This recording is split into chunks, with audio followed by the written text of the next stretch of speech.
ہمارے چینل کو سبسکرائب کریں، ساتھ ہی بیل آئیکن کو کلک کریں اور آنے والا بیان سب سے پہلے سننے کے لیے بیان آپ فیس بک پر سن رہے ہیں تو پیج کو فالو ضرور کریں۔ شکریہ۔ یہ والی میرے حضرت خنساء رضی اللہ تعالی عنہا، جناب خنساء حضور کی ایک صحابیہ ہیں، انہوں نے بعد میں کلمہ پڑھا۔ دور جاہلیت میں ان کا ایک بھائی قتل ہو گیا تھا۔ انہوں نے اپنے بھائی کے جانے پر، قتل ہونے پر ایک مرثیہ کہا تھا۔ وہ مرثیہ اتنا مشہور تھا کہ جہاں بھی پڑھا جاتا لوگ اپنا کوئی جانے والا یاد کر کے رونے لگ جا۔ ہمارے ہاں تو اب نعت خانوں نے رواج بنایا نا، جس کے گھر میں کوئی فوتگی ہوتی ہے اسے اور زیادہ رلاتے ہیں۔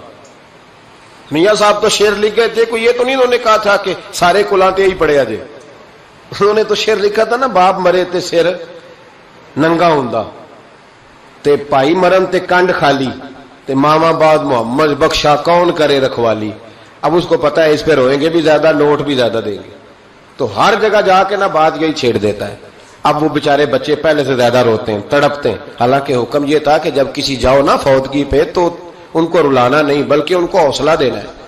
نعت خانوں کی بات ہوئی ہے تو آپ نے بڑا غور سے دیکھا ہے میری طرف، میں اور آپ بھی ایسے ہی کرتے ہیں۔ وہ جائیں گے نا تو پوچھیں گے یہ بچہ اس کا، یہ جو فوت ہو اس کا یہ بچہ، او ہو بیچارہ دیکھو نا چھوٹا سا تھا، ماں چلی گئی، بڑا مشکل ہے یتیموں کے لیے۔ تو یتیم چارہ نفسیاتی مریض بن جاتا ہے، وہ کہتا ہے بالکل چاچا صحیح کہہ رہا ہے، یتیموں کے بڑے برے حال ہوتے ہیں۔ اس طرح کر کے ہم نفسیات کمزور کرتے ہیں بچوں کی، حالانکہ بتانا چاہیے بیٹے فکر نہ کر، میرے نبی پاک بھی تو یتیم ہی پیدا ہوئے تھے نا، تو سارے یتیموں پر حضور کا سایہ ہے۔ بجائے حوصلے دینے کے ہم اور کمزور کرتے ہیں، اور زیادہ کمزور کرتے ہیں، اور زیادہ لوگوں کو تکلیف دیتے ہیں۔ تو قصیدہ جناب خنساء رضی اللہ تعالیٰ عنہ کا بڑا مشہور تھا، عربی قصیدہ لکھا تھا انہوں نے۔ کسی کے ہاں بھی کوئی انتقال کر جاتا تو ان کا وہ عربی قصیدہ پڑھا جاتا، اور جب وہ قصیدہ پڑھا جاتا تو لوگ دھاڑے مار مار کے روتے، دھاڑے مار مار۔ حالانکہ رونا رلانا اتنا اہم کام نہیں جتنا کسی کے دل کو تسلی دے دینا اہم کام ہے، جتنا کسی کی اشک شوئی، اشک آنسو نکالنا تو جرم ہے، آنسو پوچھنا ثواب ہے۔ یہاں لوگ رلانے کی ڈیوٹی کرتے ہیں، آنسو پوچھنے کی ڈیوٹی نہیں کرتے۔ حضرت جناب سیدنا خنساء رضی اللہ تعالی عنہ، آپ کا وہ قصیدہ پڑھا جاتا لوگ دھاڑے مار مار کے روتے۔ یہ وہی خنساء تھیں کہ جنگ احد سے کچھ مہینے پہلے کلمہ پڑھ کے مسلمان ہو گئی۔ یہ وہ بی بی مشہور شاعرہ جن کا قصیدہ رونے رلانے کے لیے پڑھا جاتا ہے۔ ان کے 4 بیٹے جوان تھے۔ احد کے لیے جب رسول رحمت صلی اللہ علیہ وسلم نے اعلان کیا نا، فوجی آئے، مائیں بہنیں بچے تیار کریں بھیجیں، تو ان کی سہیلیاں کہنے لگی کلمہ تو پڑھ گئی ہے، تیرے بچے بھی پڑھ گئے ہیں، پر تیرا سب کو پتا ہے تیرے بچے کوئی نہیں جائیں گے، اس لیے کہ ایک بھائی کے جانے پر تو نے قصیدہ لکھا ہے تو آج تک پڑھا جا رہا ہے، تو 4 بچے کیسے تیرا نہیں جاتا؟ جناب خنساء چوپ ہیں۔ جب جنگ احد کے لیے سپاہی اور مجاہد نکلنے لگے تو 4 بیٹے لے کے چوک میں آ گئی۔ وہ بی بی جس کا رونا دھونا مشہور تھا، وہ اپنے بچوں کو چوک میں کھڑا کر کے ادھر دیکھو، قسم ہے مجھے اللہ کی عزت کی، میں نے تمہارے باپ کے ساتھ، یہ ماں لیکچر دے رہی ہے اور چوک میں دے رہی ہے تاکہ دنیا کو پتہ چل جائے۔ جناب خنساء کا خطبہ مدینے کے چوک میں، کہنے لگی مجھے اللہ کی عزت کی قسم، میں نے جاہلیت کے زمانے میں بھی تمہارے باپ کے بستر کو کبھی ناپاک نہیں کیا، کبھی ناپاک نہیں کیا۔ میں نے طیب اور طاہر بچے پیدا کیے، اور میں نے تمہیں اپنے سینے سے اپنے وجود کی خوراک تمہیں دی، دودھ پلایا۔ میرے بچوں، سارا زمانہ جانتا ہے کہ میں کسی کی جدائی نہیں سہ سکتی۔ میرا بھائی گیا تھا تو میرا قصیدہ ضرب المثل بن گیا، دنیا پڑھتی ہے، پر اب سنو، اب میں مسلمان ہوں، اب میں رسول پاک کا کلمہ پڑھتی ہوں۔ یاد رکھنا، جب میدان میں تیر چلے نا اور تلواریں چمکے اور نیزے برسے تو سب سے پہلے زخم میرے بچوں کو آنے چاہیے۔ بچوں کی تربیت ماں کر رہی ہے، پہلا زخم تمہیں لگے، اور پھر کہنے لگی اگر میرا دودھ پیا نا تو پھر یاد رکھنا کوئی ایک تیر بھی تمہاری پشت پہ نہیں ہونا چاہیے، جتنے بھی کھانا سینے پہ کھا کے آنا۔ کوئی مجھے یہ نہ کہے تیرے بچے بھاگ گئے تھے اور پشت پہ انہوں نے تلواریں کھائی اور زخم کھائے، اور لوگ خبردار سینے پہ تیر کھانا، خبردار جرأت کا مظاہرہ کرنا۔ یہ خطبہ دے کے جناب خنساء اندر چلی گئیں، لوگ کہتے ہیں حیران رہ گئے۔ مزے کی بات یہ تھی، پھر پھر بھی بیبیاں کہنے لگی خطبہ تو دے دیا ہے، دعا کرو اس کا کوئی بچہ شہید نہ ہو جائے، بڑے سخت قصیدے لکھتی ہے، شہید نہ ہو جائے دعا کرو، لیکن اللہ بڑا ہی بے نیاز ہے، ان کے چاروں بچے شہید ہو گئے، چاروں۔ 18 زخم تھے بچوں کے پر، تھے سارے سینے پہ، 18 گھاؤ تھے تلواروں کے پر، سارے سینے پہ۔ میرے محبوب احد سے واپس آئے، او بھائی 4 بیٹے جس ماں کے چلے گئے، اس ماں کو تسلی کون دے؟ جناب خنسا آ کے کھڑی ہوئی تو صحابہ کہتے ہیں ہمارا خیال تھا کوئی درد والا شعر پڑے گی، رلا دے گی دنیا کو، لیکن میرے حبیب پاک نظر اٹھائی، کہا خنسا تجھے پتا ہوگا تیرے 4 بیٹے شہید ہو گئے۔ کہنے لگی حضور یہی تو دکھ ہے۔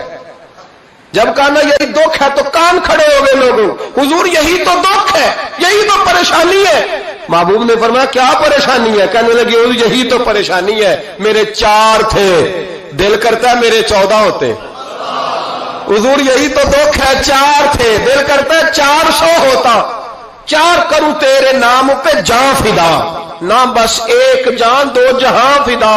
سونیا میرا 2 جہاں سے بھی نہیں جی بھرا، میں کروں کیا کروڑوں جہاں نہیں۔ کہ حضور 4 تھے، اور پھر مسجد نبی آج بھی اس ماں کی جرت کی گواہ ہے کہ ماں پوچھنے لگی سونیا میں یہ نہیں پوچھنے آئی کہ میرا کوئی بچہ ہے کہ نہیں، یہ پوچھنے آئی ہوں کہ میرے بیٹوں نے کوئی پشت پہ زخم تو نہیں کھایا؟ حضور کوئی پشت پہ زخم تو نہیں کھایا میرے بچوں نے؟ کوئی پشت پہ زخم؟ تو رسول پاک نے فرمایا خنسا تیری جرت کو اللہ قبول فرمائے، تیرے بچوں نے جتنے بھی زخم کھائے ہیں سینوں پہ کھائے۔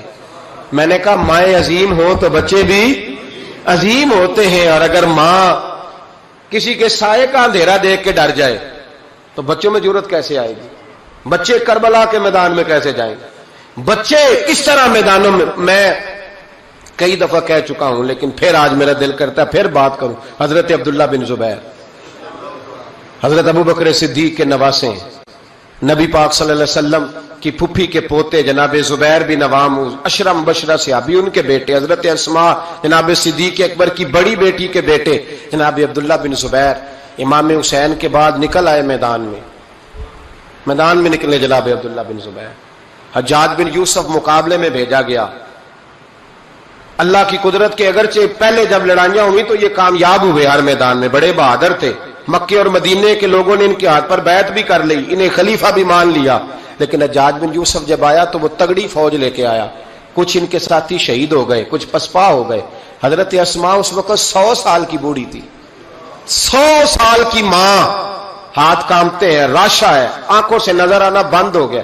جناب عبداللہ بن زبیر ماں کے پاس دوڑے آئے، کہا ماں میں اکیلا میدان میں رہ گیا ہوں، چند ساتھی ہیں، زیادہ دیر لڑ نہیں سکتے، تیرے بڑھاپے کی بڑی فکر ہے، اماں تو کیسے میرا صدمہ برداشت کرے گی؟ ماں مجھے بتا جہاد میں رہوں یا تیری خدمت کے لیے آ جاؤں؟ تو ماں کہنے لگی عبداللہ تو میری فکر نہ کر، پہلے یہ بتا تو حق پہ ہے کہ نہیں؟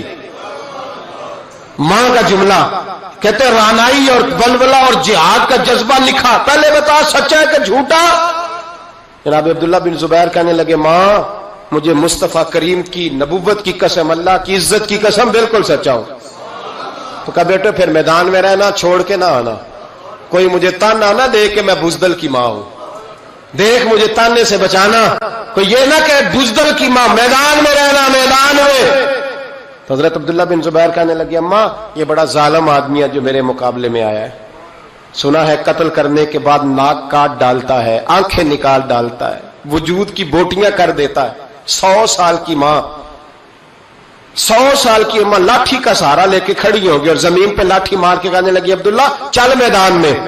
بیٹے بکرے کو صرف ذبح ہوتے وقت تکلیف ہوتی ہے، کھال اترتے وقت تکلیف نہیں ہوتی، پھر اس کی بوٹیاں کی جائیں تو اسے تکلیف۔ چل بیٹا میدان میں رہنا اور دیکھنا میں تجھے سلوٹ کروں گی۔ حضرت عبداللہ بن زبیر میدان میں گئے، شہید کیے گئے، مکہ المکرمہ کے چوک میں، جنت المعلا جہاں آج قبرستان ہے، اس کے چوک میں آپ کی لاش کو لٹکایا گیا۔ میں پہلے بھی بات کر چکا ہوں، آج عنوان آ گیا تو اشارہ کرنا ہے۔ ایک دن حضرت اسماء گزری، 14 دن ہو گئے لٹکے ہوئے، تو ایک شخص ان کے کان میں کہنے لگا اماں ابھی تک تیرا بچہ لٹکا ہے، حجاج نے دفن نہیں ہونے دیا۔ تو جناب اسماء نے پیچھے آواز دی اور اس زور سے بول کے کہنے لگی لٹکا رہنے دو، یہ بچپن سے ہی گھوڑ سواری کا بڑا شوقین ہے،